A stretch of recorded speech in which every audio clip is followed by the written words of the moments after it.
Now let's start with today's story. For the past 6 months, Kelly and I have had no intimacy, no touching, no kissing, nothing. At first, I brushed it off, thinking she was just exhausted from taking care of our 2 boys, but as time passed, it became impossible to ignore. It wasn't just the lack of sex, it was everything. She barely spoke to me unless it was about the kids or the house.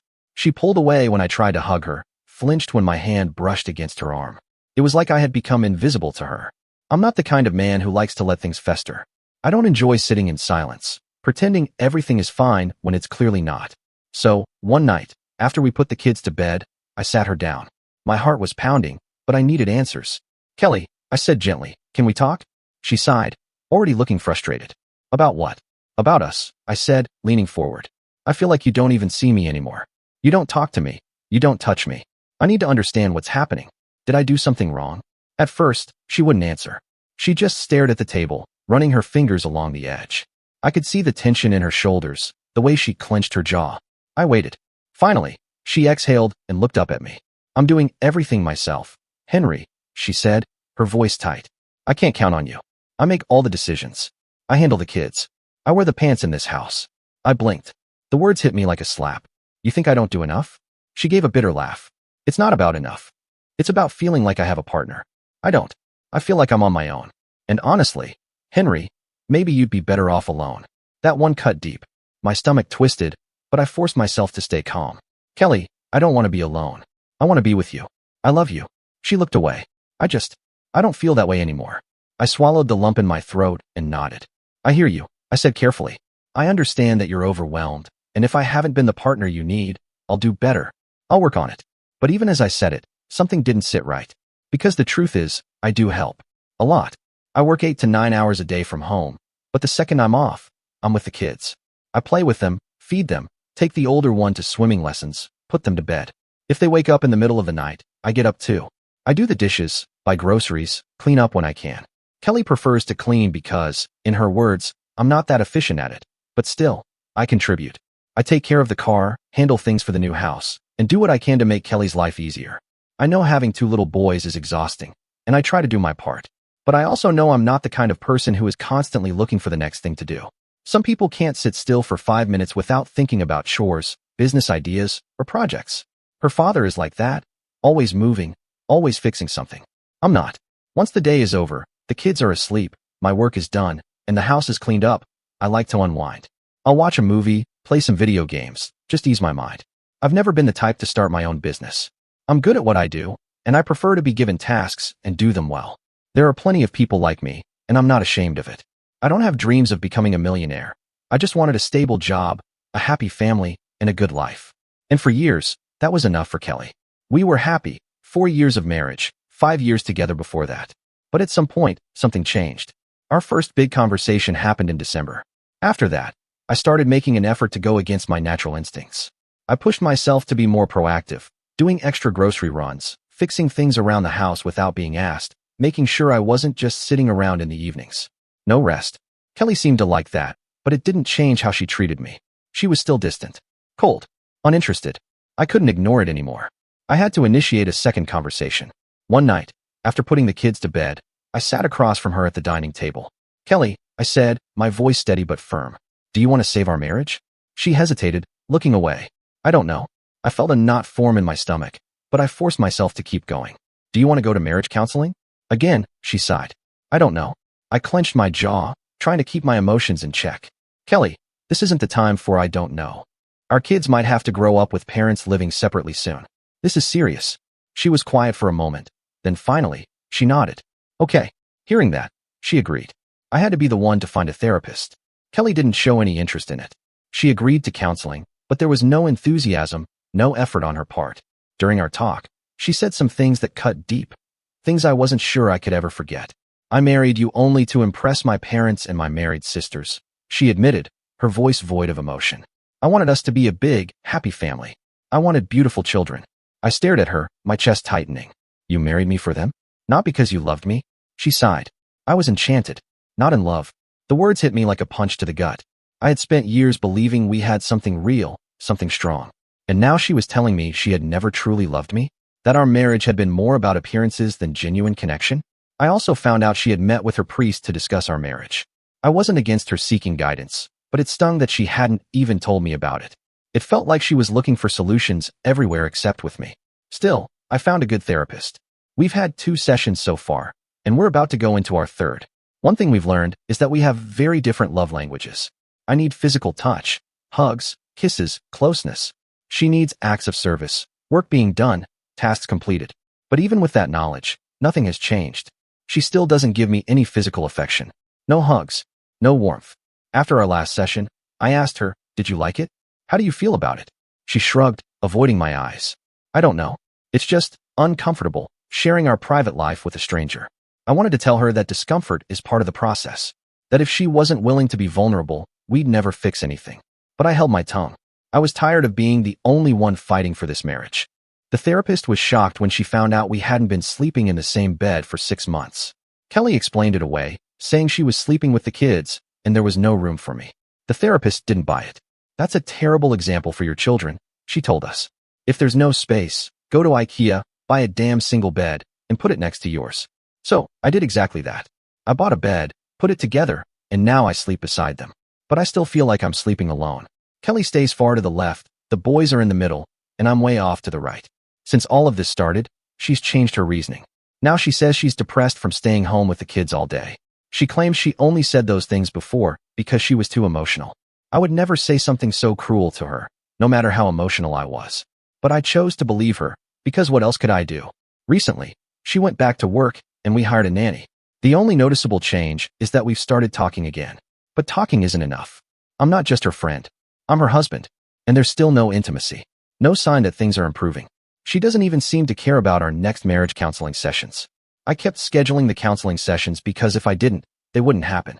Kelly told me she didn't need therapy at all, that she was only going because I wanted it. The moment she said that, I felt like an abuser, like I was forcing her into something she resented. She was never particularly passionate about lovemaking, but we had a routine, once a week. It wasn't ideal, but it was fine. This year, though, we had sex twice.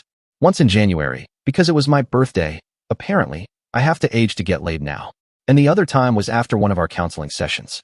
I initiated, but she just lay there, covering her chest with her arms, waiting for it to be over.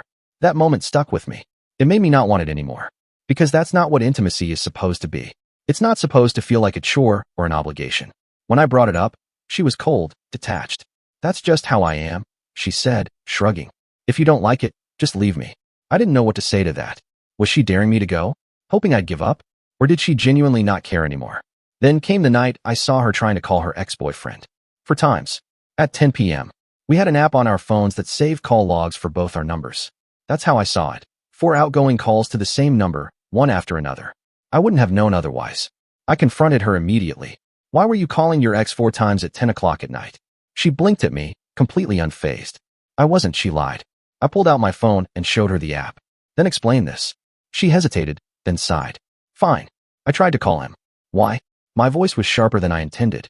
She shifted uncomfortably. "He got drunk and called me first. He was talking nonsense, so I told him to get lost and hung up. Then I felt bad about it, so I tried to call him back." I stared at her, trying to process it. "And the message? Did you text him after calling?" "No," she said quickly. I turned her laptop toward her. The screen showed the message she sent. "I'm going to keep calling until you pick up and talk to me like a normal human being." I didn't know what to think. The calls happened around the same time she became distant, when she stopped being affectionate with me. Her opinion on it was that it wasn't weird or bad, that it didn't mean anything. But to me it did. Any contact with an ex is a red flag, a bad sign. It's unacceptable. Was she cheating? I didn't want to believe it, but we hadn't been intimate in 6 months. That was exactly when the calls happened. At first, when so many people told me she was cheating, I thought they were crazy. It felt like something out of a movie, something that happened to other people, not to me, not to my wife. But today, everything changed. It's no longer speculation. It's a fact. I feel stupid. Just another guy who didn't see it coming. But I guess this is how life is. I know I said I would call her ex or confront her family, but I decided to play it cool. Instead, I took a step back. I needed proof. It was too easy. All I did was place a voice-activated recorder in her car. No GPS, nothing complicated. Just something simple. I felt guilty doing it, but I needed answers. And I got them. In just 3 days, she used the car for work, then went to her workout, and finally, she called him, or he called her. I don't know who dialed first, but I heard everything. It was a video call. And my God, the way they talked. They sounded just like we did 9 years ago when we first met. The same laughter, the same teasing, the same attraction. She told him things about her life, things about our life, things she didn't even talk to me about anymore. Then came the worst part. Vacation planning. She wanted to visit him in July. She even gave him a time frame. 2 years. 2 years for him to move back here. I sat there, listening to an hour-long recording of my wife planning a future with another man. My stomach twisted. I couldn't believe it. I had been out of the picture for a long time. Right now, she doesn't want to spend a single moment with me in the apartment we rent. There's always some excuse, errands, visiting her parents, seeing friends. Anything to avoid me. The moment we put our kids, 1 and 3 years old, to bed, she either goes straight to sleep or just lies there, pretending to be exhausted. But I know the truth. The recording told me everything. She told him she loves him. She told him she wants to visit him. She told him she wants to sleep with him. They talked about his life, his plans, his problems, things she once shared with me. She promised him a vacation together, a future together. Then, the part that nearly made me sick. She told him she would be his wife, that she was going to leave me soon. And then, as if I hadn't heard enough, she talked about his favorite position in bed. That was it. Proof. Evidence. Whatever doubt I had left was gone. And yet, she walks around like nothing is happening, acting like this is just a rough patch, like our marriage is still intact. Her family, her friends, they don't know a thing. They think we're just going through a temporary crisis. She comes from a Catholic family, one of 3 sisters, sitting in church every Sunday. We live in a small town, 20,000 people. Everyone knows everyone. Gossip spreads fast. We recently started building a house. It's not finished yet, but now I know exactly what her plan is. She'll file for divorce soon. I can see it in the way she avoids me, the way she can barely stand being in the same room. She wants me out. Then, when enough time has passed, within 2 years, her lover will move back to this town. He'll live in my house, with my 2 little boys. And people will accept it. They'll think she found a new father for them. They won't question it. The affair partner was her first love. They were together for 7 years before she married me. We've been together for 9. He lives abroad now, but he visits frequently. That was probably when it started. I refused to be played like this. I met with my attorney. I needed to know my options, what my next move should be. And I learned some important things. I could destroy her. The evidence I have is damning. A few bits of that recording could ruin her reputation in an instant. But my lawyer warned me against it. Henry, he said, leaning back in his chair, I know you want revenge. But think about your kids. You have to co-parent with her for the next 15, 16 years. If you go nuclear, it won't just hurt her, it'll hurt them. I clenched my jaw, staring at the desk. She doesn't deserve to get away with this. She won't, he said. But you need to be smart about it. You also need to consider her family. Do you want to drag them into this? Because if you make this public, they'll be forced to take sides. And from what you've told me, you respect them. I exhaled sharply. He was right. As much as I hated what she had done, I didn't want to hurt her parents. They weren't to blame for this. Then came the hardest truth of all. I wasn't going to win custody. The kids are too young, my attorney explained. The court will rule in her favor. You'll get visitations, but they'll stay with their mother in the small town. You live in the capital. It's an hour away. So what am I looking at? I asked, dreading the answer. He sighed. Every other weekend, Dad. I wouldn't even have permission to sell the house. The law was clear. The children needed a stable home, and since they wouldn't have another place to live, the house would remain theirs. For now, they were staying in a property owned by her father, but that was only temporary. As unfair as it all seemed, this was the reality of divorce in USA. After my conversation with the attorney, he sent out the papers. They were set to be delivered right after Easter. I had to wait. When the time came, I sat at the holiday table, pretending everything was normal. Alcohol helped dull the rage, the heartbreak, the betrayal. I smiled, laughed when expected, played my role perfectly. But I was done playing. On Tuesday, I had the day off work and was home taking care of my 1-year-old son. She had left early for work in the capital, the same city an hour away where I used to believe she was just earning a living. My brother arrived shortly after, and together, we packed up all my belongings, loading them into his car. I wasn't going to stay in that apartment a moment longer than I had to. Then the postman arrived, delivering the divorce papers. Technically, they were an invitation to mediation, an attempt to divide everything civilly, to keep things amicable. As if any of this could ever be amicable. The document clearly stated the reason for the divorce. She was in a relationship with another man. The evidence I had would serve as leverage when it came to child support and other legal matters. That evening, when she walked into the apartment, I was waiting. I know everything. I told her, my voice steady despite the storm inside me. I have irrefutable proof. I'm deeply wounded by this, and you need to contact my lawyer. She froze, her face pale. What are you talking about? She asked, feigning confusion. I didn't engage. I simply handed her the divorce papers and walked out the door. I went straight to her parents' house. They needed to hear it from me. She would spin her own version of events soon enough, but I had to make sure they knew the truth first. When I arrived, her mother and father greeted me warmly, but as soon as I sat down, I got straight to the point. I came here because I respect you, I said, my voice heavy with emotion. And because you deserve to know the truth. Your daughter has been having an affair. I have proof. Recordings. Her mother gasped, covering her mouth with her hands. Her father frowned, shifting uncomfortably in his chair. Are you sure about this, Henry? Her father asked, his voice cautious.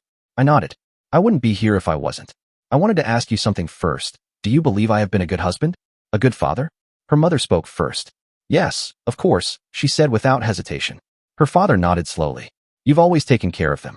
I took out my phone and started recording, just as my lawyer had advised. Thank you for saying that. I needed to hear it. They didn't know it yet, but their words meant that she wouldn't be able to use them as witnesses against me in court. After a long, painful silence, her mother finally whispered, I can't believe she would do this. Her father sighed heavily. She has destroyed your family, Henry, and ours. I exhaled, feeling the weight of their words settle over me. Thank you for understanding, I said. That means more to me than you know. I left their house and headed straight for the capital city. On the way, I made a call. Listen, I told my friend, I need you to spread the news. Let her friends know what she's done. 2 hours later, my phone rang. It was my brother-in-law. She admitted it, he said without preamble. She admitted to being with him. My grip on the steering wheel tightened. Did she admit to sleeping with him? There was a pause. No, he said. She's still denying that part. I scoffed. Of course she is. Henry, he said, his voice softer now. I just wanted you to know. Everybody is on your side. She destroyed everything. I let out a slow breath. I appreciate you telling me. He hesitated. Her sister went to see her, told her how evil she is. I closed my eyes for a brief moment. At least someone in her family was holding her accountable. But listen, he continued, I just want to say, things can be fixed. Everything can be saved. I know this because I cheated on my wife once, and she forgave me. And now, we are very happy. Later that night, her father called me. His voice was heavy, resigned. Henry, he said, I just want you to know, this is completely her fault. She doesn't even realize what she's done. I leaned back in my chair, rubbing my temples. I know, I said flatly, but that doesn't change anything. He exhaled sharply. Listen, that man, he will never step foot in my house. I won't allow it. And as for financial help, she won't see another zloty from me. That caught me off guard. You're cutting her off? Yes, he said firmly. She made this mess. Let her figure out how to live with it. Then, as if to prove his point, he told me he had tried calling the other man, the affair partner, but he wouldn't pick up. Maybe he's too much of a coward to face me, he muttered. Or maybe he knows what he's done and doesn't care. There was a long pause before he added, Henry, I still believe this can be saved. I closed my eyes. No, it can't. It was starting to feel like a pattern. A little while later, I got a text from her other sister. I just want you to know I fully support you, she wrote. But I also think this can be saved. I gritted my teeth. Why does everyone keep saying that? I didn't reply. I didn't want to argue. But the truth was, I hated hearing it. I didn't believe in saving something that was already dead. And I was afraid that without a literal video of them together, everyone would cling to the idea that my reasons weren't enough. But I did have proof, plenty of it. I had recordings of her messages, the way she talked to him, the things she wanted to do with him. Make sure you last longer than my current husband when I come visit you in Holland. I love you. I'm going to leave my husband. Please record yourself and send me a video. Your favorite position is doggy style with back straight. I'm showing you how your life with me is going to look like. I'm giving you 2 years to move back here. Those messages told me everything I needed to know. And if that wasn't enough, her lack of emotion toward me over the past 7 months sealed it. Then, after everything, the confrontation, the fallout, her family turning against her, she had the audacity to tell me she never stopped loving him. That was it for me. That was all the proof I needed. But now, just like so many people warned me she would, she was trying to crawl back to me. The texts started coming in one after another. I didn't know what I was doing. I can't imagine living without you. I'm so sorry for everything I've done. I'm waiting with the kids for your comeback. And then the most pathetic one of all, I didn't mean to say I always loved him. As if that made any difference. Her family's reaction was messing with my head, making me wonder if I had jumped the gun by filing for divorce. But no, I knew what I saw. I knew what I heard. The only thing they didn't know was exactly how much proof I had. And now, she was clinging to one last excuse. They hadn't actually slept together. At least, that's what she claimed. It was believable, considering he was in Holland. But he could have visited her here. Now that the papers have been served, she started crawling back. Not because she truly regrets what she did, but because she wants to save face in front of her family and in our community. And, of course, because she needs help with our 2 little boys. It started with messages on Messenger, though not too frequently. Every single one was the same. I can't imagine my life without you. I love you, and only you. Photos of our kids, followed by, we're waiting for you. We love you very, very much. That was it. No calls. No real effort. Not once in the last 5 weeks has she picked up the phone. She hasn't visited me, even though she's had plenty of opportunities, literally driving past my parents' house, where I've been staying. The only thing I got were these sporadic, empty texts. We've seen each other a few times while exchanging the kids. Each time, she barely said a word beyond a quick hi and bye. No apology. No real attempt to fix anything. Meanwhile, her family has ramped up communication with me. Her father has called twice. Her mother has sent me a dozen texts, mostly links to Christian websites about forgiveness. One of her sisters texted me, saying she was very sorry for what happened, but then added that my wife had been possessed by an evil spirit. The other sister, at least, was more grounded in reality. She admitted outright that my wife ruined our family and told me she doesn't expect me to come back. Then there was her brother-in-law. He actually showed up at my parents' place one evening and took me out for a beer. He wasn't trying to convince me of anything, just talking. I won't lie, he said, taking a sip of his drink. I'd like to see you guys work things out, but I get it if you can't. I nodded, staring down at my own glass. There's no working it out, I said. She made her choice. I've made mine. He didn't argue, just let out a long breath and said, yeah, we can't believe she did what she did. That was the pattern with all of them. They were stunned, disappointed. They wanted me to take her back, but they understood if I didn't. But then, the day finally arrived when I made up my mind for good. I told my lawyer that I wasn't going to drag this out. I wasn't able to forgive her in time. I wanted a divorce. My lawyer presented my terms to hers, and now we're just waiting for her response. And that's when everything changed. Her sister, the same one who claimed my wife was possessed, turned on me completely. She called me, her voice sharp and accusing. This is your fault now, she snapped. You're going to destroy this marriage. I scoffed. She destroyed it the moment she betrayed me. Yes, she started this, she admitted, her tone exasperated. And she was being very selfish, I won't deny that. But now she's sorry. She's crying, Henry. She wishes she could turn back time. I clenched my jaw. That doesn't erase what she did. Her voice rose. So now you're the selfish one. You're the one who's going to destroy the marriage by divorcing her. Now it's on me. That's what her sister said. That I could cancel the divorce at any time, come back, not to my wife, but to my kids. That I didn't have to be with my wife. I just had to be there, living in the same house, raising our boys. Like that would somehow fix everything. She didn't stop there. She told me I was full of anger, that if I didn't let it go, it would only grow worse over time. That I should just suck it up and continue living with my wife, because divorce would do more harm than good. She painted me as vengeful, twisting everything until it wasn't about what my wife had done to me, but about what I was doing to our kids. This isn't just revenge on her, Henry, she said, her voice sharp and accusing. It's revenge on your children. I almost laughed at how absurd it was. I knew this was coming. You told me it would happen. That eventually, the situation would shift, and her family would flip the blame onto me. And yet, when it actually did, it still shocked me. I held up my hand and told her, you bitch of a sister, treated me like garbage for over half a year.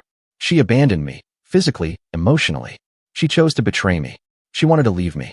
And now, suddenly, I'm the one destroying our family? Go to hell, and take that bitch with you.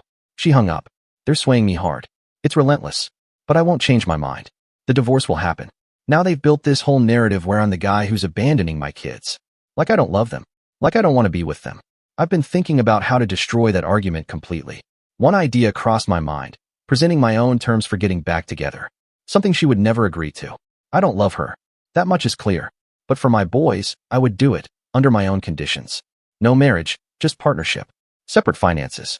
She moves with the kids to the capital where I live, leaving her hometown behind for good. GPS in the car until she's too old to drive. Daily phone checks. And before any of that, I get 7 months to go on dates with random women. And if we do live together again, I'd cheat on her without hesitation and never tell her. No marriage, so why would it matter? I don't care. It's just an idea. Nothing serious. I probably won't do it anyway. But right now, I don't have any other way to shut her family's mouths about me abandoning the kids. In the USA, small children like ours stay with their mother after a divorce. That's just how it is. I can't have them with me, not full time, because she still lives in that small town an hour away, and their kindergarten and nursery are there. We can't do a 50-50 split. Instead, I'll be the every other weekend dad, with full access whenever I want, but still just a visitor in their lives. It's painful. It's unfair. But it is what it is. It's been 2 months since the day I confronted her, handed her the divorce papers, and left. Now, I live in the capital, sleeping on my parents' couch in their small apartment. Their dining table has turned into my workspace during the day and my entertainment center at night. My clothes are draped over the chairs because there's no closet for me to put them in. I work from home for 8 hours, then spend the rest of the day helping my parents. My father is 88, my mother 71, too old to handle everything alone. I do the groceries, drive them to doctor's appointments, and take care of whatever they need. When I'm not with them, I try to escape my thoughts. Gym, cinema, whatever keeps my mind from spiraling.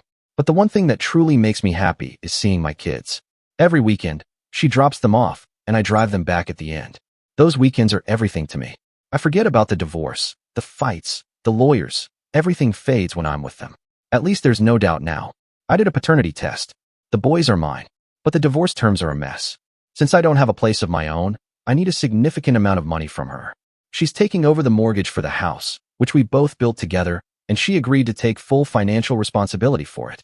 But when it came to compensating me, she offered only 1/3 of what I asked for. That's what you put into the house, her lawyer told mine. I almost laughed when I heard that. I didn't cause this. I'm not the one who destroyed our marriage. And yet, I'm the one without a home, sleeping on a couch like some lost teenager.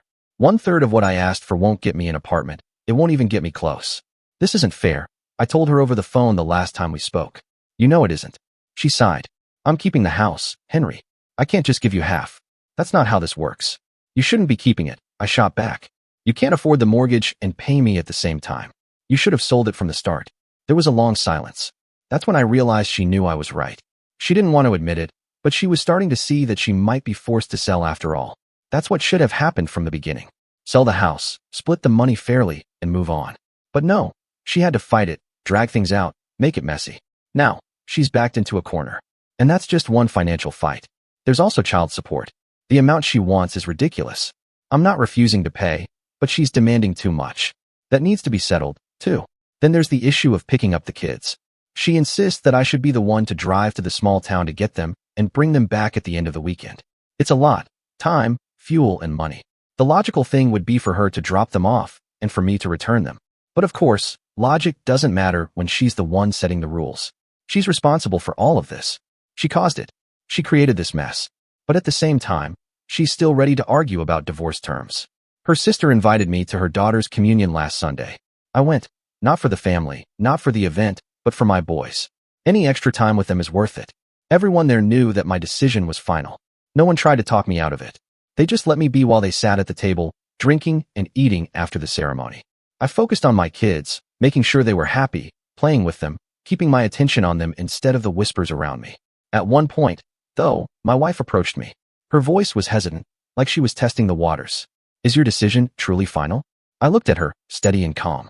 I wasn't going to let anger take over. I didn't need to. Yes, I said, keeping my tone firm but even. It is final. Nothing is going to change it. I'm here for my boys, to spend as much time with them as I can. That's all. She didn't let it go. I'm truly remorseful, she said, her voice shaking. I regret everything I've done. I said nothing. I just watched her. I ended it with him, she continued, eyes pleading. I even went to a priest. I told him everything. I left it in God's hands. I almost laughed. I shook my head. I don't care about your priest, I told her flatly. And if there's anyone you should be confessing everything to, it's me. For a moment, she looked stunned, as if she hadn't expected me to brush off her grand gesture of repentance. But I wasn't done. If you're truly remorseful, I continued, I'm giving you one chance, right now, to tell me the full truth. No more lies. No more half admissions. Everything. She swallowed, shifting uncomfortably. I could see her brain working, calculating what she should say. Tell me, I pressed. How many times did you sleep with him? I didn't, she answered immediately, too fast, too rehearsed. I nodded, unsurprised. Okay, I said, my voice staying calm. Then let's talk about something else. That party you had with your work friends back in November. Why did you rent an Airbnb for the night, instead of staying at a friend's apartment? Silence. She went numb, her mouth opening slightly as if to say something, but nothing came out. Her fingers twitched, her whole body frozen in place. Finally, she whispered, Why do you need to keep torturing yourself with this? I let out a slow breath. If you were truly remorseful, you wouldn't still be lying to me 2 months after I left. Her face fell, but I wasn't finished. That was just one example, I said. And you know what else? To me, sex over video chat is the same as cheating in person. And I know you did that with him. Her eyes darted away, her hands gripping each other tightly. You don't even know how many times, do you? I asked, watching as her lips trembled. She didn't answer. She didn't deny it either. I took a step closer. How do you imagine getting back together? I asked, lowering my voice so no one else would hear. You start a conversation with me and lie the very next second. Do you know that I would be checking your phone every day? What do you think about that? She flinched. That wouldn't be trust, she muttered. That would just be treating me like garbage. I let out a dry laugh. You are garbage. What else do you think you are? Besides, you treated me like garbage. Does it hurt when I treat you like one? Before she could answer, our son ran up to us, interrupting the moment. She turned to him, her face shifting into something softer, something maternal. And just like that, the conversation was over. But before she could walk away, I gave her one final reminder. Remember, I said, my voice quiet but firm, you didn't just cheat on me. You cheated on our 2 little wonderful boys too. She broke. Right there, in front of everyone. My words cut through whatever mask she had left, and she started yelling, loud enough that heads turned. This is the last time. She screamed. The last time you say something like that in front of our kids. I didn't react. It was almost funny, considering that just a few days ago, her sister had told me how much she was suffering, how she was crying every day, claiming to regret everything. But now, she was still lying. A true two-faced woman, crying in front of her family, but when it came to me, still deceitful. Then she had the nerve to say something that made me want to laugh in disbelief. If I wanted, I could be with him. And no one, not my family, not you, could do anything about it. Like I was supposed to be grateful? Like I should thank her for choosing not to be with the man she destroyed our family for? She actually thought that was some kind of gift. I know this won't end well for my boys. My older son has been nervous lately. He doesn't understand everything, but he feels it. I know he does. They're going to need help, maybe a psychologist down the line. I just hate that I can't fix this for them. But I'll always be there, no matter what. Our attorneys finally reached an agreement. The divorce is happening soon. She's taking the unfinished house, and the mortgage is all hers now. I made sure of that. The house is for the kids, and I don't want anyone, ever, saying that I forced its sale out of revenge. That's not who I am. Besides, I don't want to live in her small hometown, an hour away from the capital. I never did. I belong here. That said, I'm taking what I put into the house. And it's not a bad amount. Child support isn't too bad either. We agreed she'll drop the kids off at my place every other weekend. I'll just have to drive them back. It's something, but it's not enough. Almost every weekend with them. But still, it's not enough. The pain is unbearable sometimes. I just can't accept that my boys, 1 and 3 years old, are growing up without their father in their daily lives. And all because of a woman who couldn't control herself. I wish I could have them full time. But that's just not possible. So, I'm already thinking about how I'll manage. Maybe I'll start driving there in the middle of the week. Just to see them. Just to survive this. And as for her, she keeps messaging me. I love you. I wish I could turn back time. I suffer every day because of what I did. Something's changed. She's softer now, desperate in a way she wasn't before. She even told me she doesn't think checking her phone would be treating her like garbage anymore. She said I could do it anytime I wanted. She told me we could leave the small town, move to the capital city. She even agreed to tell me everything about the affair, every single detail, if I would just take her back. She went to my parents and apologized. Something must have changed. Someone must have told her something. She's willing to do everything now. Actually, showing some remorse. Last night, she messaged me again. Thank you for not selling the house, and for ending things amicably, she wrote. Agreeing to your terms also means accepting the divorce. I will have to agree in court, but let me just tell you, it will not be true. I don't want this divorce. I love you very much. I know you don't believe it, and I understand why, but I want you to know that I hope I will have a chance to prove my love to you one day. I love you, and I'm sorry for everything. There are no words to express how much I regret all of this.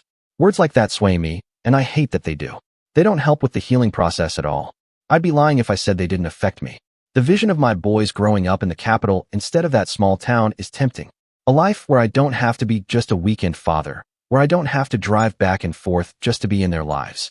And I really do believe she's having a hard time alone with 2 little boys. I can see it in the way she carries herself now, the exhaustion in her voice when we speak. But she did what she did. She cheated. She ruined it all. I thought time would make it easier, that the wound would scab over and stop aching. But it's slow. Painfully slow. Some days, It feels like it hasn't even begun to heal at all. I will stay the course. I will end this. Maybe one day, when I am finally happy, I'll look back and see this for what it was. But still, I can't help but question, does she actually feel remorse? Or is this just regret now that she's facing the consequences? She only agreed to tell me the details of her affair if I came back. Not right away, not voluntarily. She didn't offer to let me check her phone immediately after being caught. That came months later, after she realized I wasn't budging. Moving to the capital city wasn't an option at first either. It took 3 months for her to reach that point, to show any real signs of remorse. Why did it take so long? Why now? Even when she apologizes, she doesn't call. She doesn't visit. She does it over Messenger. Words on a screen, as if that carries any weight after everything she's done. And her family? Fully on her side now. Her mother called me a narcissist. Her sister claims I'm trying to profit off the divorce, that I want to leave a poor woman alone with 2 little boys while I take everything for myself. As if I haven't done everything to make this as fair as possible. As if I'm not the one fighting just to see my kids more than twice a month. Yesterday, I visited my boys for a little while. Just a brief visit, nothing out of the ordinary. And then she said it. You can stay for the night if you want. I looked at her. She was serious. Maybe even hopeful. I left, of course. D-Day was April 7th, and here I am, nearly 6 months later, still living with the fallout. Some days feel clearer than others, but the same questions repeat in my mind like a broken record. Do I still love her? Could I go back to her just for the kids? Do I want to return to that small town, finish building the house, and pretend none of this ever happened? Would I feel comfortable with myself in 5 or 10 years, knowing what she's done?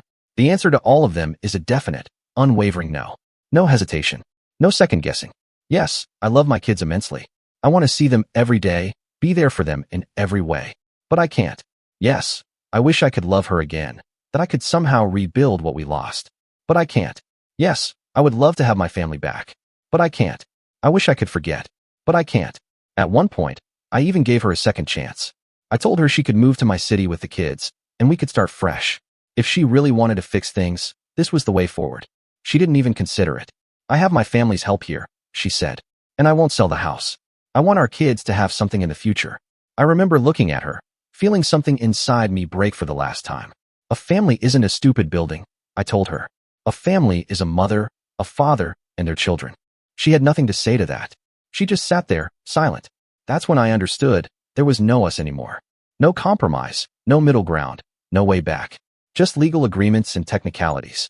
I told her flat out that I would never return to that town. Do you understand why?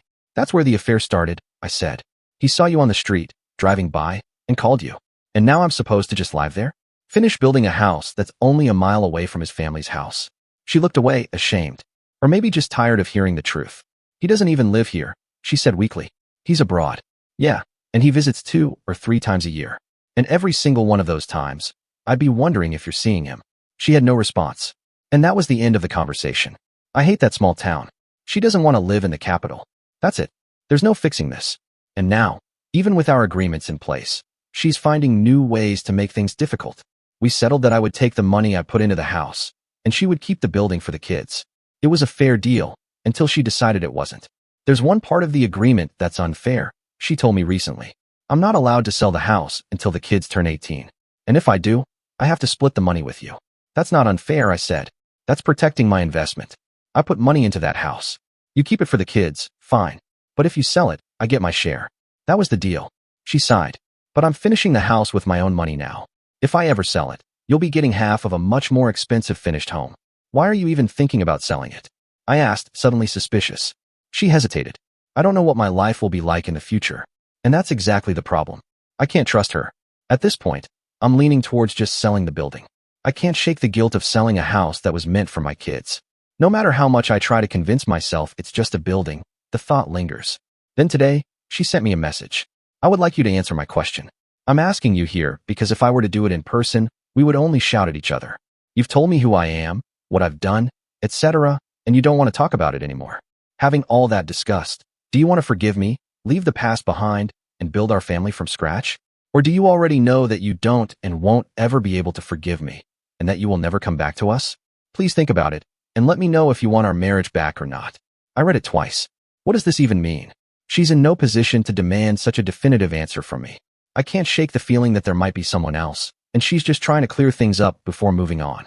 I responded simply. Honestly, I want you to die, so I can piss on your grave. She called me, and we had a long fight. She blamed me for ever having an affair in the first place. Then further added that her ex was better in bed. Now that was something that made me lose my mind, and I just hung up. The next day she dropped the kids and gave me a very nasty look. Then something happened that triggered a quest in me. When I had the boys, I took them for a DNA test. I don't even know what pushed me to do it. Maybe it was the way she spoke with such certainty about her lover. Or maybe it was just a gut feeling, something deep inside me whispering that I needed to know. The results took over 3 weeks to arrive. 3 weeks of waiting, pushing it to the back of my mind, convincing myself I was being paranoid. And then, when the email finally came, I clicked on it without hesitation. The words hit me like a freight train. 0% probability of paternity. Both boys. Not mine. I stared at the screen, my vision blurring, my hands going numb. I read it over and over again, as if somehow the words would change, as if the numbers would shift and correct themselves. But they didn't. A part of me already knew what had to be done. I wasn't going to be the fool who raised another man's children under a lie. I wasn't going to be legally bound to kids that were never mine. So I took the results, went straight to my lawyer, and filed to have my name removed as their father. That sent shockwaves through her family. My phone didn't stop ringing. Missed calls, unread messages, her parents, her siblings, even some of our mutual friends. And then, just when I thought they might back off, there was a knock at my door. I opened it to find her parents standing there, faces tight with barely contained panic. They came in, looking tense, their faces a mix of confusion and barely restrained desperation. I gestured toward the couch. "Sit," I said flatly, my voice devoid of any warmth. I didn't want to talk to them. I had nothing to say that they deserved to hear. So I turned and walked straight to the kitchen. Pulling out my phone, I dialed my lawyer. "Are you free?" I asked, my voice low but firm. "Yeah, what's going on? I need you here. Now." He must have sensed the weight behind my words because he didn't ask any more questions. On my way. Minutes later, he arrived, and we all sat down. Her parents looked at me expectantly, like I was about to explain some misunderstanding. I didn't. I simply placed the DNA report on the table and slid it toward them. "I'm not their father," I said. No sugarcoating. No room for misinterpretation. Just the cold, brutal truth. Her mother was the first to react, a sharp intake of breath as she clutched her husband's arm. Her father, silent at first, picked up the paper and scanned it, his brows knitting together. Then came the predictable attempt at damage control. This can't be," her mother whispered. "You've raised them, Henry. You're the only father they know." Her father, his voice steadier but just as desperate, added, "You don't have to do this. Blood doesn't make a father. It's love. It's who's been there." I laughed. A bitter, humorless laugh. "Spare me the guilt trip," I said. "I was tricked into raising another man's children. I was lied to, deceived. That is not love." Her mother wiped at her eyes. "Please, Henry, don't punish the boys for something they had no control over." I leaned forward, my patience thinning. "Where's Kelly?" I asked. They hesitated. A second too long. I let the silence stretch before answering my own question. "She hasn't called me. Not once. Because she knows. She knows she's been caught, and she has no ground to stand on. So she's hiding behind all of you, hoping you'll clean up her mess." Her father shook his head. "She's just scared. She should be," I cut in. "She should be ashamed. And if she had even a shred of decency left, she'd be here facing me instead of sending you like messengers." Then Kelly's sister, who had been quiet until now, scoffed. "You know, Henry, you're not completely innocent in all of this." I turned to her, my expression darkening.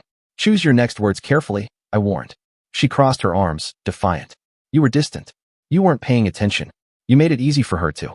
I stood up so fast that the chair scraped against the floor. "You do not want to go there," I said, my voice low but seething. "Kelly chose to cheat. She chose to lie. And now I'm choosing to be done with her. If you want to sit here and blame me for her betrayal, then you can get the hell out of my house right now." She opened her mouth to say something else, but I wasn't done. I stepped closer, my tone dropping to something cold and final. "If you keep bad-mouthing me, I promise you, I will not be civil." The case went to court, and I stood my ground, making it clear that I had been deceived, tricked into raising another man's children by my wife's lies. The courtroom was tense, the air thick with judgment and sympathy, though none of it was directed at me. Instead, I was met with attempts to reason with me, to guilt me, to make me feel like the villain for refusing to continue playing a role I never signed up for. The judge, an older man with tired eyes, sighed as he looked at me over his glasses. "Mr. Carter, I urge you to reconsider. These children see you as their father. They have no one else." I clenched my jaw, exhaling sharply. "That's not my fault," I said, my voice measured but firm. "I did not abandon them. I was lied to. I was deceived. And now, I refuse to spend the rest of my life paying for someone else's choices. The judge pressed his fingers together, as if trying to maintain patience. Think of the children, Mr. Carter. Their well-being should be. I let out a bitter laugh, shaking my head. If you are so concerned about their well-being, you can take over as their father, I snapped. A heavy silence filled the room. My lawyer gave me a sharp look, and I knew I had pushed too far. Mr. Carter, the judge said, his tone now laced with irritation, I will not tolerate outbursts in my courtroom. I sat back, biting down the urge to say anything else. The case dragged on for weeks, back and forth, with arguments from both sides. They wanted me to reconsider, to look past the betrayal, to do the right thing. But I had already spent years of my life believing in a lie. I wasn't about to spend the rest of it making up for someone else's sins. Finally, after more delays than I had the patience for, the judge agreed to order DNA testing. Another month passed before the results came in, confirming what I already knew. I was not the father. I didn't feel relief. I didn't feel victory. Just a deep, consuming emptiness. I pushed for the house to be sold immediately. I had no interest in its future, no attachment to what it represented anymore. My only concern was cutting every last tie that bound me to this lie. Some people would say I was being heartless. Maybe I was. But I'd rather be without emotions now than be a fool for life. Then, after 9 exhausting months of legal battles, arguments, and sleepless nights, it finally happened. I was divorced. No wife, no kids, just me. Alone. It wasn't the outcome I had once imagined for my life, but I had no other choice. I refused to see the kids, no matter how much it tore me apart. If I did, I knew my heart would betray me. I would look into their eyes, see the memories we shared, and feel the love I still had for them rise up like an unstoppable tide. But love wasn't enough. Love wasn't truth. And the truth was, they weren't mine. They never had been. I told myself it was for the best. They were still young. One day, I would just be a distant memory, a man they once called dad, but barely remembered. And maybe that was kinder than the alternative, holding on to a lie, clinging to something that was never real, forcing them to navigate the pain of my absence as they grew older. Better to cut ties now, before they became chains for everyone. I never looked for any revenge against Kelly or her lover. I do not care who the actual father is, but what I could understand is that Kelly used to meet her ex-lover when she used to visit her parents. But the pregnancies took place after her visit to her parents. I checked the dates, and that is what I could theorize. I never intend to dig deep, as it will only hurt me more. Kelly was the one who initiated the whole thing, and now she is without a house, without a husband, and she is a single mom to 2 young kids. Serves her right. But I do feel for the kids. I had to undergo extensive counseling before I felt even remotely like myself again. The betrayal, the lies, the loss. It had shattered something deep inside me, something I wasn't sure could ever be fully repaired. But piece by piece, session after session, I started to put myself back together. The anger, the grief, the humiliation. I faced it all, and slowly, it loosened its grip on me. Meanwhile, Kelly sold the house. With no other options, she moved back in with her parents. She reached out to me twice after that, sending messages that were nothing more than pathetic attempts to make me reconsider. Maybe she thought enough time had passed for me to soften, for me to be the man who once loved her, who once would have forgiven anything. But that man was dead. Both times, I replied with the same message. I hope you die, and I can piss on your grave. But I don't want the kids to lose both parents at once. Still, do message me when you die. I will surely come to your grave. It was harsh, cruel even, but I didn't care. She had taken years of my life, my trust, my future, and turned them into a joke. There was no coming back from that. Now, I've started going to the gym, throwing myself into rebuilding what she tried to destroy. Every drop of sweat, every push, every lift is a step toward reclaiming myself. Slowly but surely, I'm turning my life around. I haven't started dating yet, but soon, I will. Dear listeners, please share your thoughts in the comments section below and don't forget to like, share, and subscribe.